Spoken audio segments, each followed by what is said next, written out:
प्रेम से बोलिए विश्वकर्मा भगवान की। मैं अब आपको कथा सुना रहा हूँ कि भगवान विश्वकर्मा जी तो देवता थे, लेकिन देवता होते हुए भी इनके दो पुत्र हुए, नल और नील। लेकिन दोनों बंदर कैसे हो गए, बंदर क्यों हुए, यही कथा मैं आप लोगों को अभी अभी सुनाऊंगा। इसके पहले आप सुन चुके हैं कि ब्रह्मा जी के श्राप से विश्वकर्मा भगवान बंदर हो गए थे। अब ये बंदर हो गए थे और अपने निवास स्थान पे रह रहे थे। प्रेम से बोलिए विश्वकर्मा भगवान की।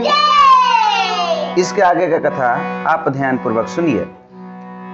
जो विश्वकर्मा भगवान को श्राप देकर ब्रह्मा जी चले गए, तब जो वह इनकी दूसरी पत्नी थी जो पत्थर का बनाए थे, उसमें तो ब्रह्मा जी के कमंडल में अमृत था। वह अमृत छलक के उस पत्थर की मूर्ति पे पड़ा, जिसके कारण वह जीवित हो गई थी। और जीवित हो के यह लीला देखी थी कि एक बूढ़े आदमी ने इनको श्राप दे दिया कि जाओ तुम बंदर हो जाओ।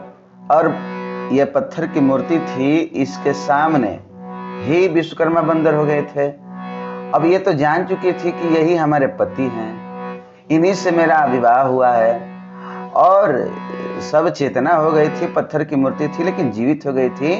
तो ये सब लीला देख चुकी थी, जिसके कारण विश्वकर्मा भगवान को यह अब देख रेख सेवा सत्कार कर रही थी, करने लगी। और दिन रात खाना पीना सभी प्रकार के सेवा सत्कार विश्वकर्मा भगवान को किसी भी चीज की कमी नहीं करती थी। और सेवा सत्कार वह पत्थर की मूर्ति यानी विश्वकर्मा भगवान की दूसरी पत्नी कहने वाली जो है, वह सेवा सत्कार करने लगी।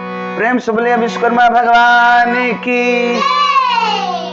अब ये सेवा सत्कार करते करते बड़ी ही दुखी थे, मन बहुत मलिन था। विश्वकर्मा भगवान दिन रात सोचते थे, कहाँ हम देव शिल्पी थे, कहाँ से कहाँ हम तो बंदर हो गए।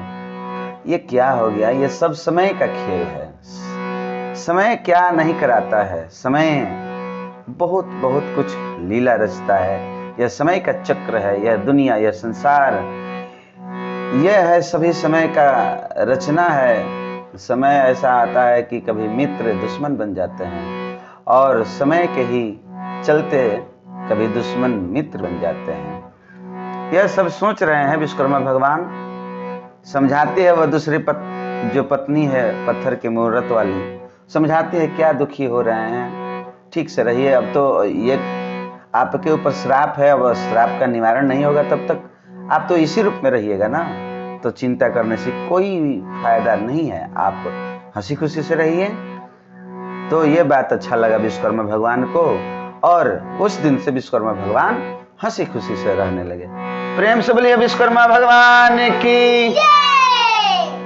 अब अपने पत्नी के साथ वही बहुत ही प्रेम पूर्वक रहने लगे, समागम होने लगा, और दोनों परस्पर मेल मिलाप से रहने लगे। और समागम के बाद वह विश्वकर्मा भगवान की दूसरी पत्नी गर्भवती हो गई। और धीरे धीरे जब समय बीता, वह समय आया, पहला पुत्र हुआ, लेकिन वह बंदर के रूप में हुआ।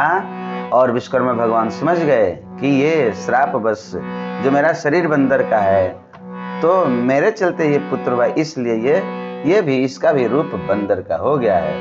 प्रेम से बोलिए विश्वकर्मा भगवान की।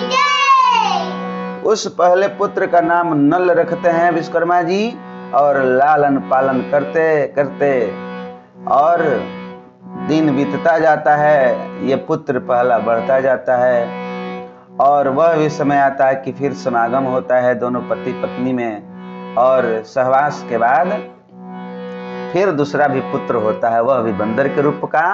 और भगवान विश्वकर्मा जी ब्रह्मा जी की बात को स्मरण करते हुए और खुश होते हैं कि चलिए ब्रह्मा जी का जो ये वरदान, ये श्राप था कि जाओ तुम्हें 2 बच्चे होंगे, और 2 बच्चों के बाद ही इस बंदर के रूप से तुम्हारा निवारण होगा, सुवर्ण होगा। इसलिए भगवान विश्वकर्मा जी खुश होते हैं उस दूसरे पुत्र को देखकर, वह भी बंदर के रूप में है, और उसका नाम नील रखते हैं। और बड़े धूमधाम से उसका जितना भी होता है बच्चे के जन्म के बाद सारा कुछ कराते हैं। प्रेम से बोलिए विश्वकर्मा भगवान की। यही कारण है कि भगवान विश्वकर्मा जी का देवता होते हुए भी ये दोनों पुत्र बंदर के रूप में हुए, क्योंकि श्रापवश विश्वकर्मा ही बंदर हो चुके थे। यही कारण है। और आप भी मेरे YouTube चैनल को सब्सक्राइब कर लें और प्रेम से यही कथा, धार्मिक पौराणिक ज्ञानवर्धक कथाएं सुनते रहें और भगवान के भक्ति में रमते रहें। प्रेम से बोलिए विश्वकर्मा भगवान की।